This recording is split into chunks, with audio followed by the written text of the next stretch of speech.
My adopted daughter became a doctor. Then she said, "I don't owe you anything. Don't call me again. You embarrass me." I didn't react, just smiled and vanished from her life. She laughed with her friends, calling me a poor gardener who doesn't fit in her class. For years later, she heard that I had won a $3 million lottery, and she won't stop calling me. What happened next was rather unexpected. What do you think I'd do to her? Let me know in the comments. You may also tell me what your first reaction will be if you were in my shoes and you saw that first call from her after 4 years. Don't forget to like, share, and subscribe to this channel to support us. It will be great to know in the comments section where you are listening from. Now let me tell you everything that happened. I never thought of myself as a hero or even particularly special. I was just Thomas Bennett, a quiet man with dirt beneath his nails and a sun-scorched neck, known around town for tending the community gardens and fixing up old sheds. People waved at me in passing, rarely stopping to ask much about my life. And I didn't mind, it was peaceful that way. But before I was just Thomas the gardener, I was a father. Not by blood, but by heart, and I gave everything I had to the girl I raised as my own. Her name was Maya, and for a time, she was the single, brightest thing in my life, a little firefly I kept trying to protect from going out in the cold world. I found Maya on a rainy Thursday afternoon. She was 7, skinny, skittish, with a missing front tooth and eyes that had already seen too much. Social services called her a tough case, in and out of homes, a behavioral file as thick as a phone book. But I saw something different. She clung to my coat on that first meeting like she didn't want to let go. I remember how she looked around my small, one-bedroom house and asked, "Is this all?" Not with judgment, just curiosity. I chuckled and told her, "Yep, it's small, but it's ours. And we can make anything grow here." That night, we made grilled cheese on the old gas stove, and she fell asleep on the couch holding a paperback book about caterpillars. I knew then I was going to give this child everything I could, even if it broke me. Over the years, I watched her bloom. Slowly, cautiously, like a rose in the early spring.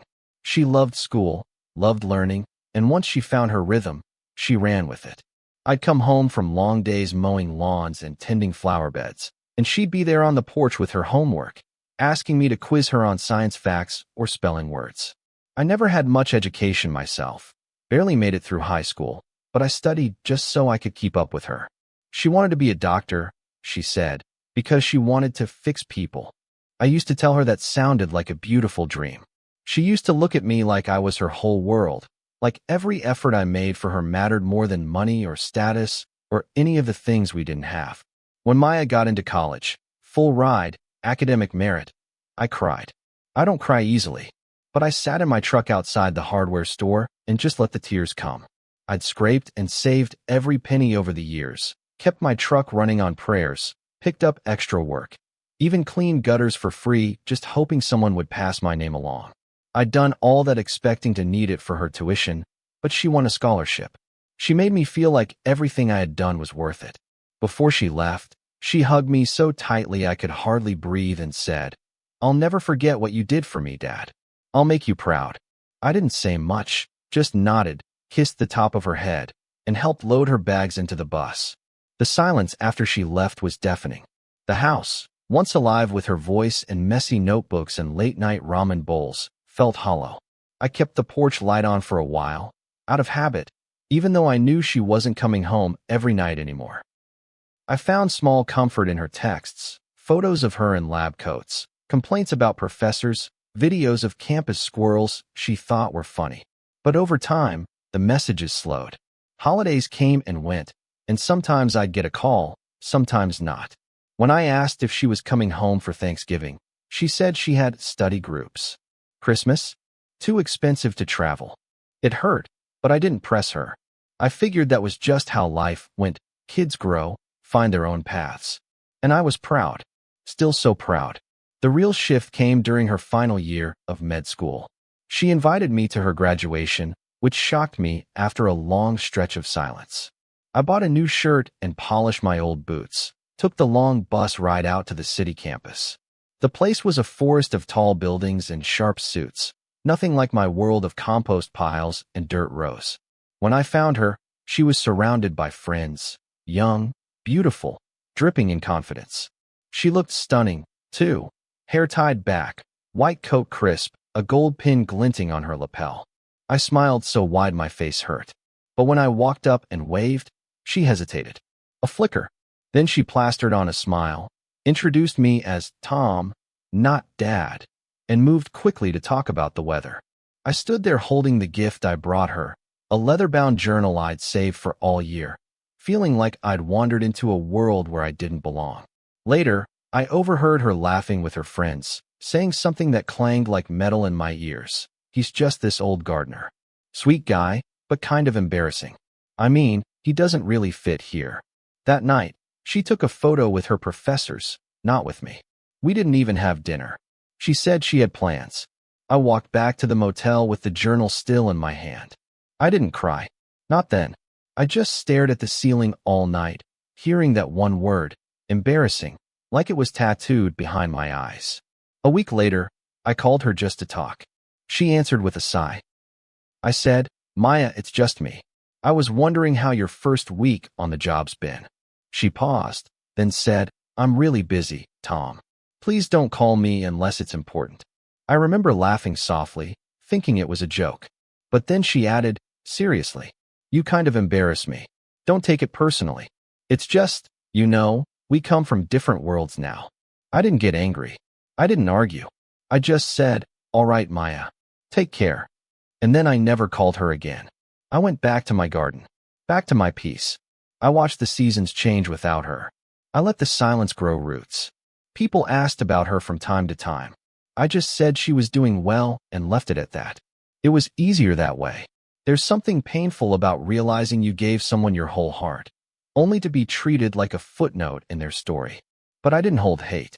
I held space, for grief, for love, for the quiet understanding that sometimes the people we raise don't stay the people we remember.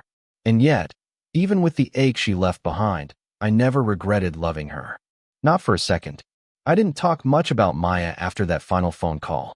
Not to my neighbor Ruth, who always asked if she was visiting for holidays. Not to the church folks who remembered the little girl with the gap-toothed smile running down the aisles during Sunday service.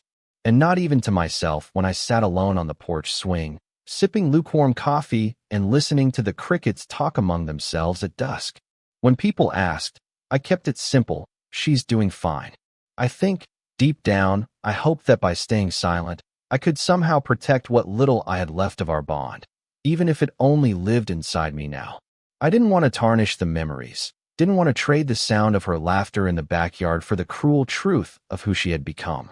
But memories have a way of sneaking up on you, when you least expect them. Sometimes I'd be out in the soil, coaxing tomatoes up their trellis or pulling weeds from the squash bed, and a scent or a sound would hit me like a brick. A waft of fresh basil would bring back the summer she helped me make spaghetti for the first time. Or the creak of the old gate would remind me of how she used to race home from school, backpack bouncing behind her. I'd freeze, hand half buried in soil, chest heavy with a longing that was more like mourning. I missed her, God, I missed her. But I also missed who I used to be when I was still her father, when I still had a purpose outside of planting and pruning and waiting for seasons to pass. The following years came like a steady tide, quiet, predictable, and uneventful. I kept my routines, early mornings in the garden, afternoons fixing what the neighborhood kids broke, and evenings reading by the lamp in my living room, the one that flickered when it rained. Life was simple, but not lonely. I had people around me. Ruth next door who always brought me sweet tea, Jamal, the teenager I taught to graft fruit trees, even Mr. Phillips from the hardware store who kept giving me discounts I never asked for. They made life bearable. But every now and then, I'd catch myself watching the road, wondering if a certain car might pull in. It never did. Eventually, I stopped looking. You have to, when hope starts to rot the way fruit does when it's left out too long. Then came the wedding invite. It wasn't from Maya. It was from someone else in her circle, a name I didn't recognize at first. The envelope was expensive, cream-colored with gold foil edges. Inside, her name was printed in cursive next to a man I'd never heard her mention. My heart sank as I scanned the details. Rooftop venue, black tie only, valet parking. The kind of event that cost more than my truck was worth. There was no handwritten note. No, would love for you to be there, Dad. Just a sterile invitation tucked inside a thick envelope, like I was some distant obligation rather than the man who'd raised her when no one else would. I didn't RSVP. I didn't even consider it. I dropped the envelope into the compost pile the next morning and watched it disappear under banana peels and eggshells. It was the only thing she'd sent me in years. About 2 weeks later, I saw the wedding photos online. Maya in a designer gown, her smile wide and unrecognizable, surrounded by people in suits and sequins. Someone had tagged the local community page, congratulating her as one of our own who made it big. That stung. One of our own? She hadn't set foot back in our town since she'd left. Not even once. And yet here they were, parading her around like a homegrown success story, while I, the man who'd packed her lunches and stayed up through her fevers, sat quietly in the background, unseen and unmentioned. I scrolled through the pictures until my stomach turned. There were no signs of me, not even a nod. She'd written me out of her story completely. I don't think I ever truly grieved until that moment. Not even after her cruel words or the phone call that severed us. But that wedding, it was like watching your favorite book being rewritten by someone who never understood it in the first place. I sat out on the porch that night until the sky turned lavender with dawn, letting the silence wrap around me like a second skin. It was the kind of grief that didn't come with tears, just a heavy, aching stillness. I realized then that I had been holding out for something. A redemption, maybe. A moment where she'd come back, even if only to say, I'm sorry. But that moment was never coming. She had built a new world, and I wasn't part of it. I was the cracked foundation she had paved over. What surprised me most was how I didn't hate her. I thought maybe I would, or should. But hate requires energy, fury, passion, the kind of emotion that burns bright. What I felt for Maya had cooled into something quieter, like a winter morning when everything is covered in frost. Still, frozen, too cold for anything to grow. It wasn't indifference, either. I still cared. I just finally understood the boundaries of where that caring could go. I could love her from a distance. I could hope she was happy, even if I wasn't part of her life. But I would no longer chase her. No longer hold the door open for someone who didn't even knock. After her wedding, I stopped checking for messages. Not that there were many to begin with, but I used to check, compulsively, just in case. That habit died, along with whatever part of me still thought she might come home. I poured myself into the garden more than ever, turning the empty lot behind the church into a vibrant landscape of sunflowers, kale, and heirloom tomatoes. The kids called it Mr. B's Eden. It gave me a sense of purpose again.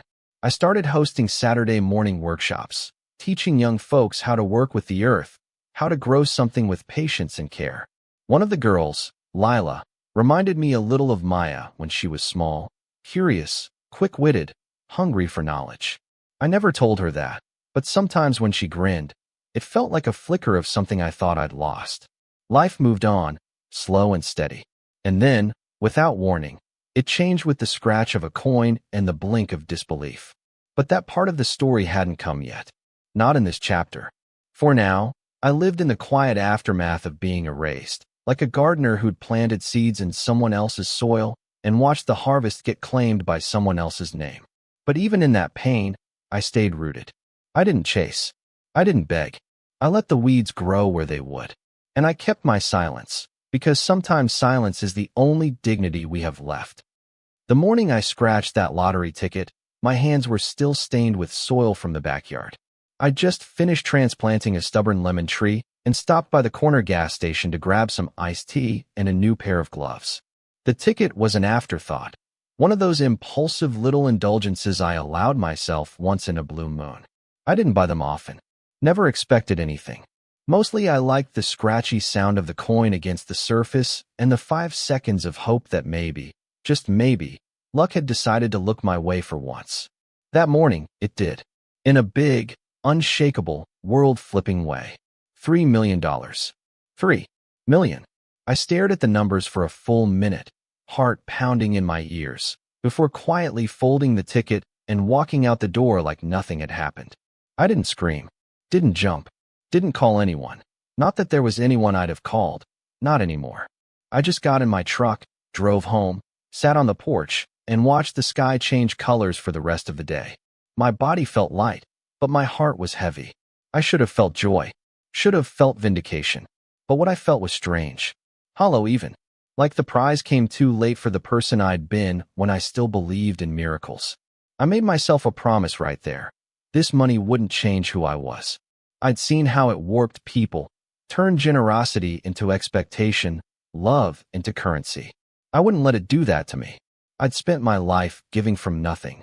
Now I would give quietly, with intention, and without strings. The first thing I did was fix up the house. Not extravagantly, just new gutters, a fresh coat of paint, better insulation so the cold wouldn't seep in during winter. I hired local folks for the work, people who'd fallen on hard times, paid them fairly, and fed them warm meals from my kitchen. I donated to the community garden fund, expanded the lot, and set up a small scholarship program under a false name, one that didn't link back to me. I didn't want credit. I just wanted to help. But small towns have big mouths, and within 3 months, the news had slipped out.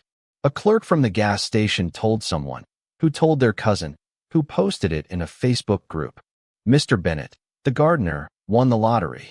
Suddenly, I couldn't go to the post office without someone offering me advice on real estate or asking for a small loan. Then came Maya. The first missed call came on a Thursday night around 8:30 p.m. I didn't recognize the number, so I let it go. Then another came, and another. By morning, there were 17 missed calls. By noon, it was over 100. By sundown, the number had hit 389. A flood of calls, voicemails, text messages, DMs on old social accounts I hadn't touched in years. Dad, please call me. I heard the news. I just want to talk. I miss you. I made mistakes. Please don't ignore me.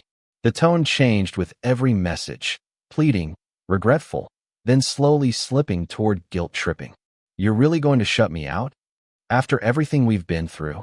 You owe me a conversation. That one made me laugh. Oh, the word rolled around in my mouth like something sour. I didn't respond. Not out of spite. Not even out of anger. I just didn't see the point. Where was she when I needed her? When I was patching the roof with my bare hands during the rainy season. When I spent Christmas alone eating instant noodles because she couldn't afford the trip home. Where was she when I aged quietly, with no one to call family anymore? Now, suddenly, I was valuable again, because money had entered the equation. I wasn't a man anymore. I was a prize, and that hurt more than her insults ever had. I hadn't stopped loving her, but I'd stopped letting that love be used like currency, something she could cash in on whenever it suited her. On the third day of silence, she showed up. I was watering the marigolds when I saw a sleek black car pull up to the curb. She stepped out, dressed like she was heading to a business brunch, heels, sunglasses, designer bag hanging from her shoulder. She looked thinner than before. Tired. Not the glowing doctor I'd seen in those wedding photos. For a moment, she just stood there on the sidewalk like a stranger unsure if they had the right address. I didn't wave, didn't move, just kept watering. She called out softly, "Dad." I looked up, nodded once, and said, "Maya." That was it. No embrace, no tears, no welcome home. Just the sound of the hose trickling and the air thick with everything we hadn't said in years. I heard about the lottery, she began, voice trembling like she was trying to cry but couldn't quite summon the tears. I wanted to see you. To talk. I nodded again. Still silent. She stepped closer. I know I was awful. I said things I didn't mean. I was trying to fit in, you know? My friends, they laughed at me when I talked about you. They made me feel ashamed. But I'm not like that anymore. I've changed. I wanted to believe her. But the truth was, people don't show who they've become when life is easy. They show it when things fall apart. And now that her world had cracked, suddenly she remembered the gardener. I finally spoke. Would you be here if I hadn't won? She flinched. Her lips parted, but no words came out. Just silence. And that was my answer. I didn't raise my voice. Didn't accuse. I simply said, you made your decision, Maya. Years ago. I respected it. Now I ask that you respect mine. Her face crumpled. Not fully. Not the way it would if grief were real, but enough to register that she hadn't expected the door to stay closed. So that's it, she asked. You're just going to cut me out? I shook my head. You cut yourself out. I'm just not reopening what you chose to leave behind. She stood there a while longer, maybe hoping I'd change my mind. But I didn't. Eventually, she walked back to her car. No tears. No drama. Just the soft click of her heels fading down the path and the hum of the engine as she drove off into the late afternoon sun. The garden felt quieter after she left. Not heavy, just quiet. Like the air had exhaled something it had been holding in for too long. I didn't regret not letting her in. I didn't celebrate it, either. I just accepted it. Life has a way of pruning what no longer serves us. And sometimes, even the people we love become weeds we must let go of, if only to protect what's left of our own peace. It started with silence, and then, like clockwork, it turned to noise.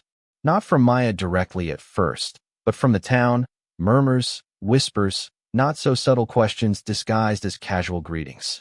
I couldn't go to the farmer's market without someone mentioning her name with a half-smile and a probing glance, as if trying to gauge whether we'd made up, now that the money had shifted the soil between us. One morning, Ruth from next door knocked on my door with a pecan pie and a pitiful look in her eye. Saw her parked out front the other day, she said carefully, like she was tiptoeing through broken glass. Everything okay between you two? I thanked her for the pie, said nothing about the rest.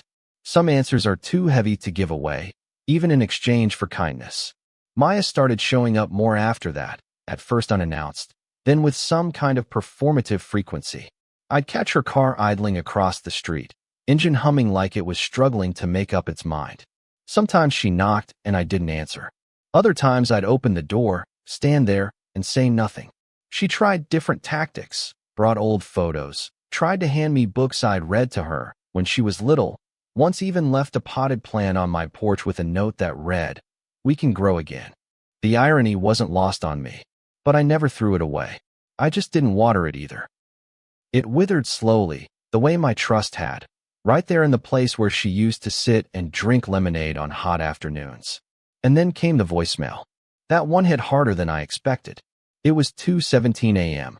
I'd been asleep, but I still played it first thing in the morning like a ritual, drawn in by that old fatherly instinct I hadn't fully killed off. Her voice cracked through the receiver like static, and she sounded small, truly small for the first time in years. "I lost my job," she said. No preamble, no drama, just those 4 words. She went on to explain, in a rush of panicked confession, that a friend she'd trusted had backstabbed her, leaked private messages, made up rumors that spiraled out of control in her pristine hospital environment. She'd been suspended, then fired, blacklisted. "I have no one," she said. "They all turned on me. My husband left me last month. Said I was too cold. Said I didn't know how to love. I don't know who else to call." She cried then. Ugly, loud crying that made me sit down on the edge of my bed, palm pressed to my chest like something inside me might crack open. I didn't call her back. Instead, I drove down to the lake, the one where we used to fish in the summers when she was younger. I sat on the old bench under the oak tree and listened to the water lap against the shore. I remembered how she'd scream every time a fish nibbled the bait, how she'd jump into my lap and say, "You do it, Dad." I'm scared. I remembered those moments, not with bitterness, but with a strange kind of sorrow that tasted like memory and mourning mixed together. She wasn't that girl anymore, and I wasn't the man who could fix things for her. She'd burned that bridge down with a blowtorch, and now all that remained was ash too scattered to gather again. Still, the town didn't stop stirring. People talked. One afternoon, I went to the hardware store for some paint, and the cashier, new kid, maybe 20, said, "Hey, I saw your daughter on Facebook. She said she's back in town. Pretty rough what she's been through. You guys good now?" I looked him dead in the eyes and said, "We're not a headline. We're a story you don't get to read." That shut him up. But I knew the talk would continue. In small towns, pain becomes entertainment once the crops are in and people have too much time on their hands. The confrontation came 2 days later.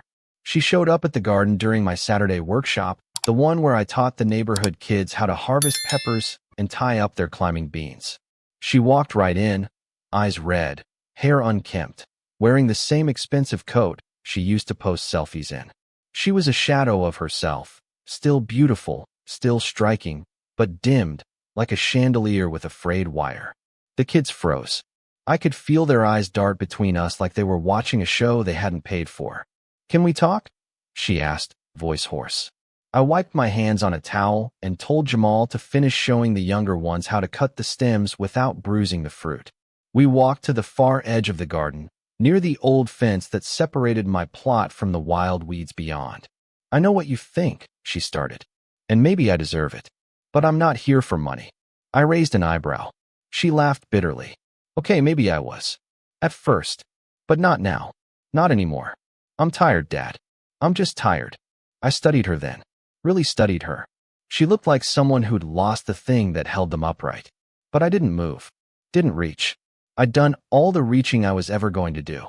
"I gave you everything I had," I said quietly.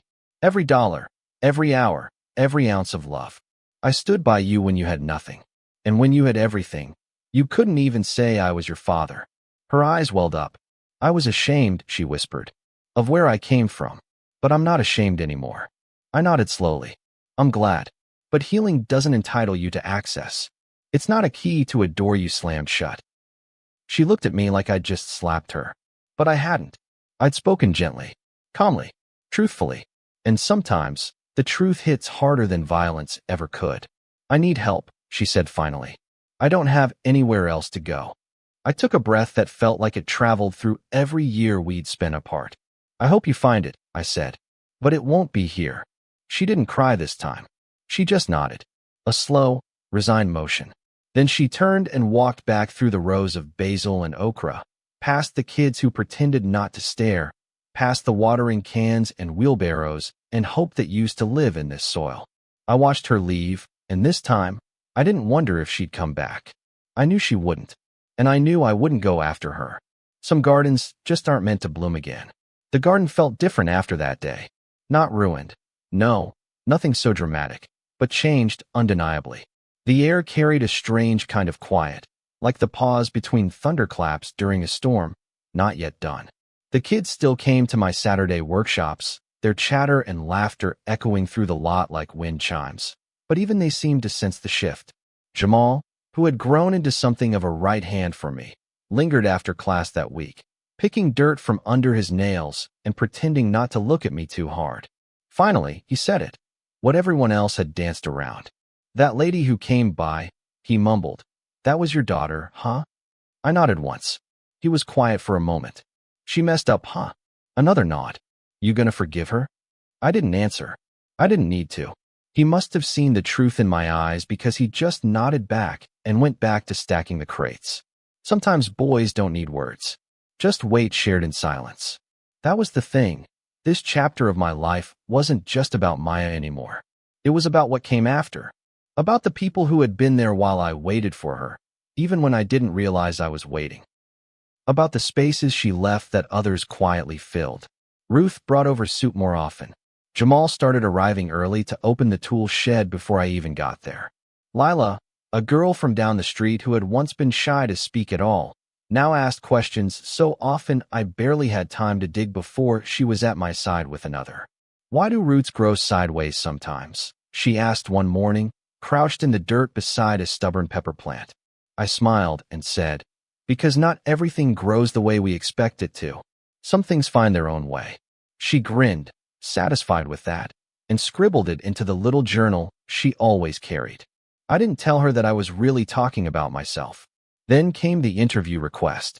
Some slick-haired man from the local paper reached out, left a message on my landline like he was offering me a gift. "Mr. Bennett, we'd love to do a feature on you. The gardener who won big. Your story's become something of a local legend." I deleted the message before it even finished playing. I didn't need to be anyone's legend. I didn't need a puff piece that polished the surface of my life while ignoring the bruises underneath. The truth wasn't glamorous. I'd lived quiet, loved hard, lost deeper, and now I was trying to make peace with the pieces left behind. That didn't fit neatly into a headline. And I didn't owe anyone a version of my life that made them feel better about their own. But the rumors still spread. Some folks started calling me Lucky Tom. Others whispered about the money like it was a myth. I ignored them all. I didn't drive a new truck. Didn't wear fancy clothes. I still bought bread from the same corner store, and helped Ruth carry her groceries when her hip flared up. But people see what they want. They always had. Once upon a time, they'd seen a poor man in overalls and figured I had nothing to offer. Now they saw a man with money and assumed I had everything to give. The irony wasn't lost on me. It mirrored exactly what Maya had done, rewritten my worth depending on what I could do for her. And while she faded from view, her absence grew louder. I'd hear things secondhand, snippets from people who still talked to her or followed her online. She tried to start over in another city, I heard. Took on a roommate who later stole from her.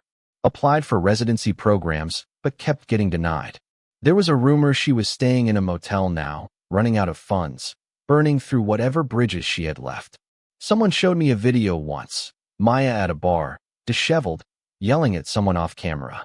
It had gone semi-viral on one of those gossip pages. I didn't watch the whole thing, just enough to recognize her voice, to hear the edge of anger and desperation that I hadn't heard since she was a teenager, slamming doors and throwing accusations she didn't yet understand. It was like watching a house you built with your own hands slowly catch fire and knowing there wasn't anything left to save inside. And still, I didn't gloat. I didn't relish her downfall. What would that make me? Vindicated? Maybe, but also hollow. I didn't want to be the kind of man who measured justice in suffering. I wanted peace. That's all. So I kept going, kept planting, kept giving to the community in small, quiet ways that made me feel useful. I sponsored a field trip for the local elementary school, donated new uniforms to the kids' baseball team, bought a new heater for the church basement without putting my name on the receipt. Every time someone asked if I'd reconsider talking to Maya, I gave the same answer. I wish her well. But that door's closed. Some folks respected it. Others thought I was being cruel. But they hadn't heard her call me embarrassing. They hadn't seen her laugh at the man who'd held her through night terrors and stomach bugs and teenage heartbreaks. Then one night, out of nowhere, came a different kind of knock. It was past midnight. I was reading in bed, glasses perched on the edge of my nose, when I heard it, a soft, uneven tapping. Not urgent, not angry, just tired. I opened the door and found a woman standing there. Not Maya. Someone younger, early 20s maybe, holding a folder in one hand and a trembling smile. "Are you Mr. Bennett?" she asked. I nodded. She handed me the folder. "I was told to give you this. She said you'd understand." Then she walked away, quick and quiet as she'd come. I brought the folder inside, sat at the kitchen table, and opened it. Inside was a letter. From Maya. Handwritten, the way she hadn't done since high school. It was long, messy, ink smudged in places. She didn't ask for money. Didn't beg for a second chance. She just explained. Talked about her childhood, the pressure she'd felt to escape poverty, how success became a cage of her own making. She admitted she'd failed, not just at her career, but at being a daughter, a person.